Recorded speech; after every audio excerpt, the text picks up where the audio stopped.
Saudara-saudari, marilah kita mendengarkan renungan dengan judul Tuhan mau engkau sembuh, yang berdasarkan pada Injil Matius bab 8 ayat 2 dan 3. Maka datanglah seorang yang sakit kusta kepadanya, lalu sujud menyembah dia dan berkata, "Tuan, jika Tuan mau, Tuan dapat mentahirkan aku." Lalu Yesus mengulurkan tangannya, menjamah orang itu dan berkata, "Aku mau, jadilah engkau tahir." Seketika itu juga tahirlah orang itu daripada kustanya. Dalam nama Bapa dan Putra dan Roh Kudus. Amin. Saudara-saudari terkasih dalam nama Tuhan Yesus Kristus, memperhatikan kutipan Injil hari ini, saya menemukan iman yang besar dari orang yang sedang menderita kusta ini. Hal ini nampak dari sikap dan ucapannya. Ia datang kepada Yesus dan sujud menyembah. Ini adalah bentuk pengakuannya kepada Yesus sebagai Tuhan yang harus disembah. Dia juga mengharapkan kuasa Yesus terjadi padanya, sebab dia mengakui dengan ucapannya ini, "Tuan, jika Tuan mau, Tuan dapat mentahirkan aku."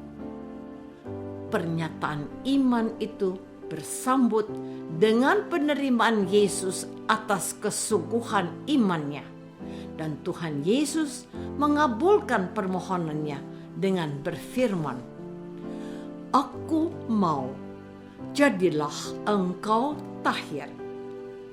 Pernyataan iman ini aku jadikan doaku ketika aku sedang sakit, juga ketika anggota keluarga mengalami stroke.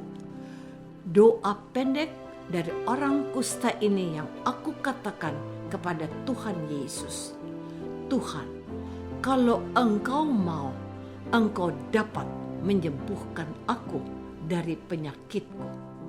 Engkau juga dapat menyembuhkan kekasihku. Aku percaya dan yakin Tuhan akan mendengarkan doaku itu." Saudara-saudari terkasih, kegelisahan, kepanikan, dan ketakutan biasanya menyertai orang yang sakit, keluarganya, dan juga orang-orang lain yang mengasihi dia. Apakah engkau menemukan hal itu ketika orang-orang yang datang mengabarkan kepada Yesus kalau Lazarus sedang sakit?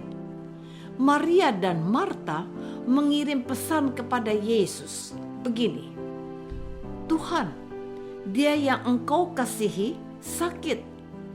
Kegelisahan itu dijawab oleh Tuhan Yesus dengan ringan bahwa penyakitnya itu tidak akan membawa kepada kematian, melainkan lewat peristiwa itu anak manusia akan dimuliakan. Sakit atau kelemahan manusiawi itu merupakan peristiwa yang dialami semua orang, entah karena usia, entah karena penyakit itu sendiri. Tapi dari peristiwa itu, adakah orang yang sujud menyembah Tuhan karena anugerah sakit itu? Atau sebaliknya menjadi marah atau bahkan membenci Tuhan karena peristiwa yang membuatnya gelisah? Saudara-saudari terkasih, kita bisa belajar dari orang yang sakit kusta ini. Ia mendengar tentang Yesus dan percaya bahwa dia memiliki kuasa untuk menyembuhkan. Ia bergegas datang kepada Yesus dan mohon kemurahan hatinya. Dia tidak minta-minta, melainkan ia memastikan dalam ucapannya yang penuh iman itu, "Tuan, jika Tuan mau, Tuhan dapat mentahirkan aku. Ucapan yang keluar dari hati yang bersih itu aku sebut, dan aku akan jadikan doaku kepada Tuhan juga. Tidak ada pemaksaan kepada Tuhan, yang ada adalah pernyataan iman bahwa Tuhan sanggup menyelesaikan persoalan yang tengah dihadapinya. Lalu muncul dalam pikiranku ungkapan imanku ini, Tuhan mau engkau sembuh. Ya, aku berharap sungguh pada kemurahan hati Tuhan yang menjadikan segala sesuatu mungkin. Ia kerjakan. Ia yang menjadikan alam semesta dengan firman-Nya. Dia yang mengalahkan maut dengan bangkit dari mati. Masa Ia tidak sanggup menyembuhkan kita dari sakit penyakit kita? Masa Ia tidak membantu kita dalam menyelesaikan persoalan yang sedang kita hadapi? Orang yang sakit datang ke dokter untuk mendapatkan penanganan kesehatan. Oke. Tapi apakah engkau juga menyerahkan penanganan medis itu dengan melibatkan campur tangan Allah? Apakah engkau juga berdoa untuk orang sakit itu agar disembuhkan Allah dengan penanganan medis yang dilakukan dokter?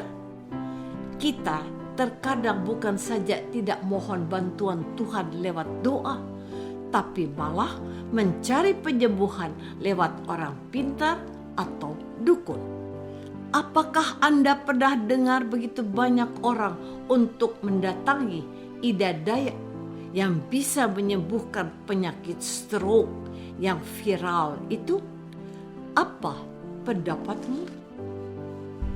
Saudara-saudari terkasih, bahwa setiap orang yang sedang mendengarkan renungan ini, juga saya, pasti pernah mengalami sakit. Kadar ringan atau beratnya penyakit itu amatlah relatif. Yang pasti kita mengalami ketidaknyamanan ketika mengalami penderitaan itu. Kita maunya segera terbebas dari belenggu yang melilit diri kita itu. Tindakan cepat dilakukan, meskipun terkadang terkesan tidak menggunakan nalar. Pokoknya percaya saja apa yang dikatakan orang. Kalau sakit A, beli aja obat ini. Kalau sakit B, beli saja ramuan ini. Kalau sakit C, gunakan obat manjur yang pernah saya alami, bro. Tapi siapakah di antaramu menasehatkan pada orang yang sakit itu, serahkan dirimu pada kebaikan Tuhan. Pasti ada rencana indah di balik ini semua. Usaha untuk sembuh harus diupayakan, tetapi kita tidak meninggalkan doa dan mengandalkan Tuhan yang bisa menyembuhkan penyakit kita. Milikilah iman sederhana orang kusta itu dan berdoalah kepadanya. Tuhan, jika Tuhan mau, Tuhan dapat mentahirkan aku. Apakah aku mengandalkan Tuhan ketika menghadapi sakit dan persoalan hidupku? Marilah kita berdoa. Bapa yang Maha Baik, kami bersyukur atas karunia iman yang disaksikan oleh orang kusta yang Kau sembuhkan dari kustanya. Kami orang berdosa dan lemah iman. Bantulah kami percaya atas penyertaan-Mu dan mengandalkan Engkau dalam hidup kami setiap hari. Demi Yesus Kristus, Tuhan dan pengantara kami. Amin.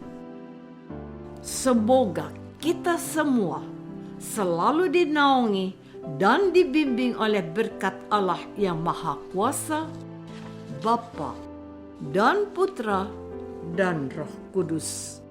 Amin.